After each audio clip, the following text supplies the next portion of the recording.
Hey NBA 2K MyLeague fans, I am back with another NBA 2K MyLeague video. In this video, we're going to talk about how to negotiate contracts in MyLeague. So we're going to go over all the kinds of contracts in the game. We're going to go through this contract negotiation screen and hopefully give you some other tips to help you understand what the heck's going on with contracts in MyLeague to give you a better idea on how to manage your team. New to the channel, I'm Coach 2K. While you're here, hit that subscribe button. Click the bell to get notified whenever I upload anything new, so you don't miss a single NBA 2K video that I put out. And while you're here, I got tons of MyLeague content on my channel. A bunch of how-to stuff. I got series. And for anything I don't have, let me know in the comments what you want to see. Alright, with that, let's get started. Talk about how to negotiate contracts in MyLeague. Alright, so before we begin digging into the types of contracts that you're going to be dealing with and how the contract negotiation screen works and other tips, there's three things you need to know that are important. So the first thing is that you have to have a roster slot available for any player that you want to add to the team. So here I'm on the free agent screen. I'm controlling the Pacers. If you look at the very top of the screen, kind of towards the middle, you'll see it says Players 15. That means currently the Pacers have 15 players under contract. Now, every NBA team, when they start the season, has to have at least 14 players under NBA contract. They can have a max of 15. Above and beyond that, they can do a 16th and 17th spot with a two-way contract player, and they can even do like a draft and stash player above and beyond that, at least one. So in this case, if I want to add a player to the Pacers roster that's not a two-way player or a draft and stash kind of player, if I want to do that, it's going to tell me that I'm maxed out. I can't add an additional person. So just keep in mind, you got to have a roster slot available for any person that you want to add to the team. If you don't have a roster slot available for a player you're trying to get on your team, then you're going to have to figure out how to make space for that player on your team, because you only got so many roster slots to work with. The second thing you need to understand is your salary cap position. And so we're looking at the Indiana Pacers salary cap table, and you can see the salary cap room says negative 5.62 million. That means we don't have any cap space available, and that means that we can't sign a player unless we can use an exception to the cap. And if we don't have an exception to the cap that we can use, then we're stuck and we can't sign that player. So you got to understand your salary cap position. That's item number 2. Alright, the third thing you need to know is what the salary cap is and when you can get an exception to go over that salary cap amount. The NBA has a soft salary cap, which means that they set a number, you can go over it in certain circumstances. But if it's not one of those exceptions to go over the cap and you're already over the cap, then you can't sign a player. So in this case, the salary cap in this season is $109 million. So that means that if I want to sign another player to the team, if I have a roster slot available, my total salaries can't go over $109 million unless it's one of the exceptions to the cap. And we're going to talk about those here in just a second. So those are the three things that you need to know. Let's start going through the types of contracts that you're going to run into when you're playing MyLeague. Alright, the first type of contract that you need to know about is what's called the rookie contract. The rookie contract is the first contract a player signs after they're drafted, either in the first or the second round. Now the great thing about the rookie contract is that it's all predetermined based on draft position. So you don't have to negotiate the amounts, you just have to say you want to sign them in the game, and they're automatically added to your team under a rookie contract. Now we're looking at Zion Williamson here. He was the first round pick in the draft last year, and you can see that he gets 2 years guaranteed and a 2-year team option. Usually everybody gets that in the first round. The second rounders contracts are structured just a little bit differently, so let's look at a second round draft pick. So here's Juan Hernandez. He was the 29th pick in the second round in last year's draft. You can see he has 1 year guaranteed with a 2-year team option. And so typically that's the way the rookie contracts work. First rounders get 2 years guaranteed with 2-year team options, and the second rounders get 1 year guaranteed with 2-year team options. So in terms of the rookie contracts, you just have to agree to sign them, and that's all you got to do after the draft has taken place. Now you might be wondering, hey, I'm over the salary cap, can I still sign my rookies to a contract and go over the cap? Well, the good news is if you look at the financial help screen and you look at the exceptions to the cap, about halfway down there's a line that says teams get a rookie exception to sign first round draft picks. So that means that you can sign your first round draft picks even if you're over the cap when you agree to that contract, because you're going to be able to sign them regardless of your cap position. Now, a quick note here before we leave rookie contracts. In the game, by default, when you're in the rookie signing period, if you're not paying attention and you just skim through there, your first round pick will sign and your second round pick won't. And that's because it's set to decline automatically, and so what will happen is you have to go in there and manually click it to sign before you advance through the rookie signing period. If you don't, it declines it. All the CPU teams decline their second round picks by default. So you might be, if you're paying attention to the second round picks and then you go in, you're like, hey, I thought I drafted that guy. What happened? This is what happened. Now, if you want, you can go into 30 team control before you leave the rookie signing period to sign them. However, because the second round picks are all the same by default, it might not be the kind of contract that team would have given them. Maybe they would have given them a 2-way contract instead of 1 year guaranteed. So I think that's the reason that the second rounders are set to decline by default. Just something to be aware of. You can choose yours while you're going through the CPUs is a little bit different. You can always take control of every team and manage it and do it however you want to kind of clean it up if you're really thorough in your MyLeagues and you want to do that. All right, the next kind of contract offer that you need to be aware of is what's called the qualifying offer. Now, I did a whole video on qualifying offers. I'll put a link to that in the corner of the video if I remember to. A qualifying offer is what's offered to a free agent when his rookie contract expires. So in the case of Jacob Podol here, we can look at his overview page and we can see he was drafted in 2016 and he was picked in the first round with the number 9 pick. That means, just like Zion Williamson a minute ago, he had 2 years guaranteed with a 2-year team option, which his team exercised those 2 years. So he's been under contract 4 years. And now it's like, what happens to his contract? Well, he's a restricted free agent. And so you can choose to offer a player like this a qualifying offer, or you can just not offer him anything and just let him go. But if you want to offer them a qualifying offer, it's always a 1-year deal. There's no negotiating the dollar amount or anything. It's already predetermined by the computer. Once the qualifying offer is extended, then during free agency, any other team can negotiate with Jacob Podol, and if he agrees to a contract with another team, you have the opportunity to match that contract offer and keep that player if you want. But if you don't want to match it, you can just let him go. So if at the end of free agency, if Jacob Podol doesn't get any offers from any other team, well then he goes on your team under contract for 1 year for $4.69 million, which was the amount of the qualifying offer. Now let's say that nobody made a contract offer to Jacob Podol and he did end up accepting this qualifying offer that we extended, and he played through that 1-year deal. Then at the end of that 1 year, then he becomes a free agent. He can sign with any team, yours or anybody else's. All right, the next kind of contract offer is one that was made several years before, and that is the exercising of a team or player option. So in the case of LeBron James here, you can see at the end of the 2020 season, his contract is already set up to give him an option.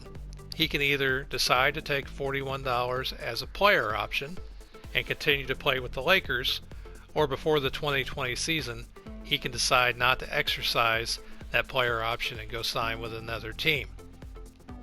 On the flip side are these team options. A team option gives a team the option to offer another year as a team option becomes available. So team options kind of favor the team, player options give more flexibility to the player, but it's still a contract offer that's formalized during the off season, and it's part of a contract that was made several seasons before. So during the offseason, the teams and the players decide whether they're going to exercise them or not. And if they do, then those contracts remain in force. So like in the case of Anthony Davis, he had a player option he could take. And just like the LeBron James one we saw a minute ago for like $41 million. Well, in the case of Anthony Davis, he had a $28.75 million player option, and he declined that, which means that he becomes a free agent and he can sign with any team. Same thing with Gordon Hayward down here. He did the same thing, but he decided to accept his player option, which means that, in the case of Boston, they have to give him that $34.19 million because they already offered it to him several years before. Now, important thing to note about the team and the player options, if a player declines their player option, they can sign with any team, including the team they decline that player option for. And the advantage here is that with the Lakers, Anthony Davis has bird rights, which means they have the opportunity to sign him by going over the cap and offer him more money than any other team. And I did a video on bird rights. I'll put in the corner. We'll talk about that more in just a second. Now, once the rookie contracts have been decided, once the team and player options have been decided, and once the qualifying offers have been extended or not, then it's time to get into free agency and actually negotiating contracts. Once inside free agency, there are three categories of free agents that you need to be thinking of. The first set of free agents are the ones that have been playing on your team. Now, those guys are important because you may possess bird rights on those players, which will allow you to sign them to a longer deal for more money than any other team in the league. And on top of that, even if you don't have the cap space available, you can go over the cap to sign them if you have to. Now we're back at the financial help screen here, so we can look at the exceptions to the cap. Now you'll notice if you look carefully, the salary cap is a little bit larger than it was. It was like $109 million. Now it's gone up to $110.39 million.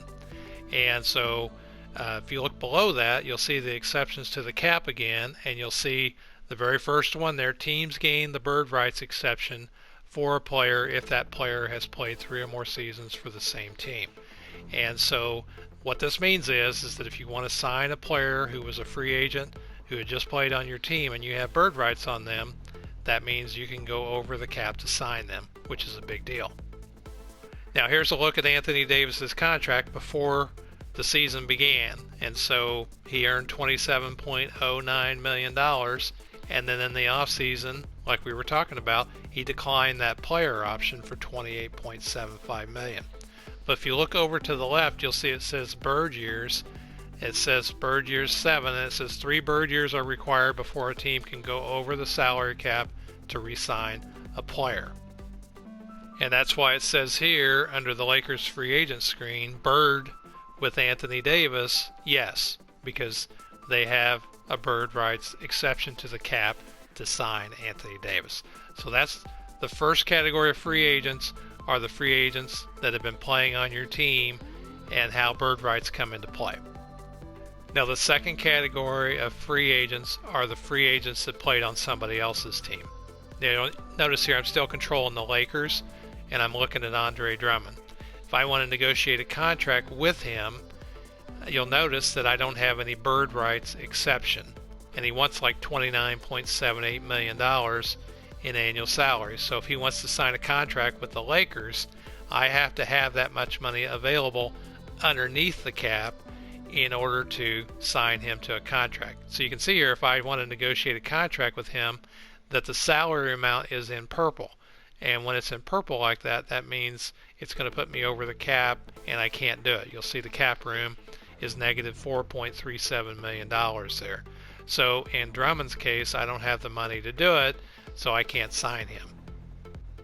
Now, if I was super interested in Drummond, I might be able to find a way to free up some cap space by renouncing some of the rights I have to my own free agents. You can see here Anthony Davis has $40 million in cap space being held or reserved for him in case I want to sign a contract with him.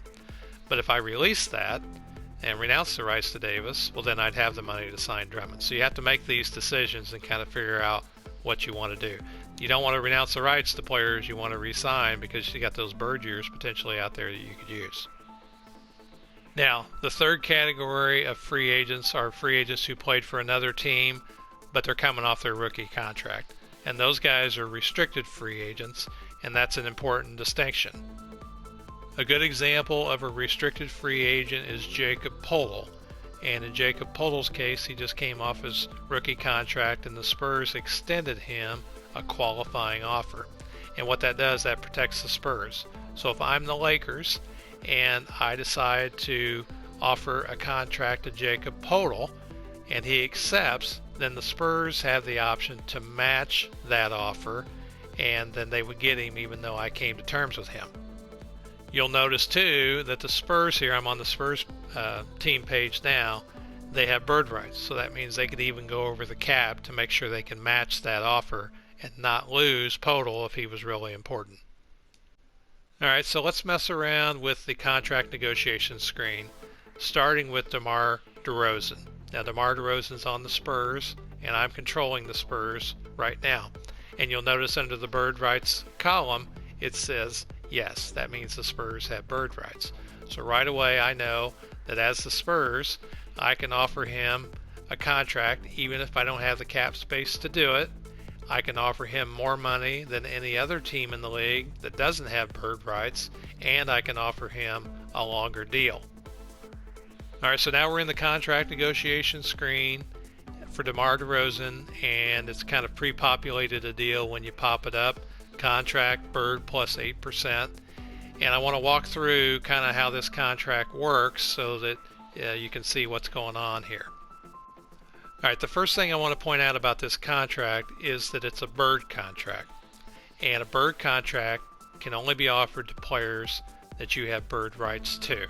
And a bird contract gives you 3 advantages over other teams who might be negotiating with this player who don't have the bird rights.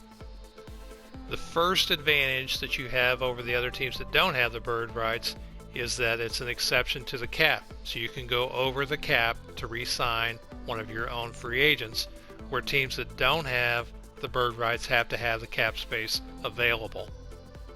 The second advantage to a bird contract is that you can offer players that you have the bird rights to 5-year deals, where every other team in the league can only offer your player that they're negotiating with 4-year deals. So you can give them 1 additional contract year than any other team in the league. Now the third advantage to a bird contract is if I have the bird rights to a player, I can offer more money in the back end of the contract than a team that doesn't have the bird rights can offer to that same player. You'll notice here that under contract type it says bird, and right next to it it says plus 8%. So if I back this down so it's just a 2-year deal, you'll notice that the contract is $29.46 million in year 1, and then it increases in year 2. And the amount of that increase is 8%. And in a dollar amount, that's $2.36 million a year. So what would happen is each year I extend that. If I go another year into the contract, it's going to increase it another $2.36 million in year 3, in year 4, and in year 5. Now, every other team in the league can offer a bird contract like the Spurs can. So any other team negotiating with DeRozan can't offer this bird contract. They can only offer a back-ended contract that says plus 5% for a max of 4 years. So if I back this up to 2 years, you'll see there's a difference. The contract goes up again in year 2, but it only goes up by 5%, which is $1.47 million a year. So each year that I increase that, in year 3 it goes up another $1.47 million, and in year 4 it goes up $1.47 million, and then that's the max contract that I can offer. Now in this example with the bird contract as the Spurs, the total package I can offer DeRozan is $170.87 million. However, every other team in the league, the max they can offer is $126.68 million. That's a difference of $44.19 million potentially in guaranteed money. And so that's a big advantage that you have over other teams when you have the bird rights. Now, when we started this screen here, it pre-populated this deal. Now, you don't have to leave it here. You can move it up in salary, or you can move it down in salary if you want. What I like to do is to move it to year one and then look at the cap hit for that particular year. And sometimes I've even written the salary cap down on just a note paper so I can kind of see it better while I'm working on these deals. Because one thing you got to remember is in the off season you have these cap holds. They kind of make it a little more complicated to see exactly how much cap space you're working with. But if we're looking at the screen here, you can see we're going over the cap to sign DeRozan. And we could, if we want, we could lower the salary amount if we want. We could raise it. And what's interesting about players that you have bird rights to is that you can actually offer them either a max contract or a super max contract. And in the case of DeRozan, you can offer him a super max contract. Now, super max contract, we're going to see the salary amount here in just a second when I get up to the super max. We're still going over the cap, but the super max amount is $38.63 million. Now, the reason I know this is a super max contract is because if I take the $38.63 million and I divide it by the salary cap amount for this season, I end up with 35%, and that's a super max contract.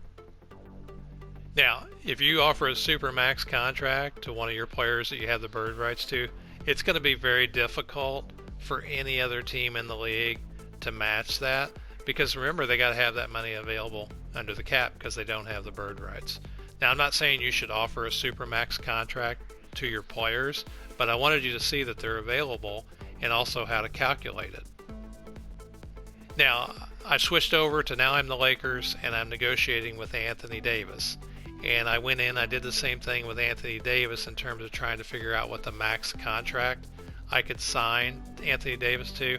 And he doesn't qualify for a super max contract. He only qualifies for a max contract, and that's 30% of the cap. So if I take this 33.12 million and divide it by the 110.39, I'm going to come up with 30%. Now, I'm not sure exactly why Anthony Davis doesn't qualify for a Supermax contract, and DeRozan does, and Marc Gasol does, and Serge Ibaka does. I guess it has something to do with the bird rights and also the awards they won. But I checked out Anthony Davis's awards, and maybe because he doesn't have 2 consecutive years of All-NBA, maybe that's why he doesn't get the opportunity for a Supermax contract. Now, you might remember this financial help screen where it talks about the exceptions to the cap. And the first exception is teams gain the bird rights exception for a player if that player has played 3 or more seasons for the same team. And you'll see right below that, there's also the early bird exception and the non-bird exception right below that. But I'm not sure those exceptions to the cap work properly in the game. In fact, I think that if you have 1 or 2 bird years, that salary still needs to be under the cap in order for it to work. I also think that if you want to sign somebody with 1 or 2 bird years, the max 1-year deal you'd be able to make might be 23% or 25%, one of those 2 numbers. But I'm not entirely sure. If you know in the comments, let me know. A few other things about this contract negotiation screen. The first is if you see the salary in purple, that means you can't do that deal. You're over the cap and can't do it. So if you just click one direction there to the left, it'll reduce the salary to the amount you can do, and then you can't go back up to that amount. The next thing is that if you don't have bird rights to a player, you're not going to see the bird contract type available in the type of contract. You'll have the 3 other types of contracts, and those are the back plus 5%, the flat plus 0%, and the front minus 5%. Now, the difference between these 3 contracts is they all start with the same initial dollar amount. It's just the front minus 5%, it decreases each year. The flat stays the same every year, and the back increases in amount each year until the contract expires. Now, between the 3 contracts, the front is the least valued contract. Like here, it's $93.4 million. Then the flat at $100 million, and then the back contract is the highest value contract. So players are obviously going to be more interested in the back plus 5% contract. I like the flat contracts too, because if you think about it, it might be a little bit easier to manage your contract if you went with a round dollar amount and then the whole time it's always the same. And like Miles Turner and I think even Oladipo have flat contracts in the NBA with the Pacers. In reality, I don't think it's going to matter a whole lot when it comes to signing players, but remember that the back plus 5% gives the most cash to the player when they sign the contract once it's done. The next option is the team and player option, and so you have the option to either select a team or player option on the contract, and what that does is that 3+1 means 3 years are guaranteed, and then the fourth year is an option year either for the team or the player to decide whether they want to exercise that last year. This could be changed to 2+1 or 1+1. It's not available for a 1-year deal because obviously you can't have an option year for the first year. I tend to lean towards team options primarily because I'm a fan of a small market team and they're more interested in a lot more cap flexibility than a larger market team might be. Superstar players tend to gravitate towards those larger markets. They have a lot more money to work with. They're not afraid to maybe pay the luxury tax, and a superstar player might demand a player option to give them some flexibility, like LeBron's contract and Anthony Davis that we were looking at a minute ago. So in the game itself, though, players are going to like them kind of in this order. They'll like the team option the least, followed by no option, followed by a player option probably. The interest level doesn't increase or decrease a lot. Typically, I kind of gravitate for the team option for the reasons that I mentioned. And then the last option in the middle of the screen here is the no trade clause. You can either choose no or yes. As far as what players are interested in, they're interested in the no trade clause more than the no trade clause, but it's not a significant amount. Since I've been playing MyLeague, I haven't offered the no trade clause. What you might do is if you did a super max deal or a max deal, maybe include that in there just for realism. If you want to kind of take a superstar and give a superstar what they would normally command, there's nothing wrong with that. But like I say, I haven't typically offered them in any of the contracts that I've been doing. Now on the left hand side of the contract negotiation screen, you're going to see this interest section and finances. Let's talk about the finances one first. When you first look at that, you could kind of think, well, maybe that's the offers and stuff that are pending for Drummond here. But this is team-based. This is what the Lakers have outstanding now in terms of cap holds and the pending offers and pending salary and all that. So this doesn't have anything to do with Drummond. It just kind of gives you an idea of what's going on with the team. And then the interest area, you can see that that is blank. During the off season, there is no interest bar. So you just kind of have to wing it and kind of offer a contract that you think that player may be interested in. And then after you make the offer, you can look and see what other offers have been made and whether or not the player is interested in them. Here's an example of what that interest bar looks like. Right now I'm controlling the Nuggets during the regular season, and they're looking at DeMarcus Cousins as somebody they might add as a free agent. So during the regular season, that interest bar is going to show up, but not during the off season. Notice here too, while we're looking at it, that DeMarcus Cousins is really interested in this deal. But if you look at the salary, it's in purple. And if you remember what I taught you earlier, if it's in purple, it's not a deal you can do. And the reason is because there's no bird situation here. You have to have the money available under the cap in order to sign this player. So in the case of Cousins, if you look to the right, the cap room is going to be minus $38 million if I sign him, and so I can't do this deal. So I have to back this down to an amount I can do. Now notice, now I can do $5.76 million, but I'm still way over the cap. So why can I do this deal even though I'm still over the cap? And the reason I can is if you look at the exceptions to the cap, every team gets a mid-level exception per season. And so what's going on here is this is a mid-level exception deal that I can push through. It's an exception to the cap to sign somebody probably between $5 and $7 million at this time. Regardless of whether I have the cap space to do it, I can go over the cap. Notice though, DeMarcus Cousins isn't as interested in this deal. So, even if I offered it, he's probably not going to take it. Let's say for a second that DeMarcus Cousins did take that mid-level exception deal and he signed with the team, but I still had some roster slots to fill and I was over the cap. So I don't have any cap space, I don't have any exceptions. What can I do? Well, you can always sign a player to a minimum contract. That's one of the exceptions to the cap.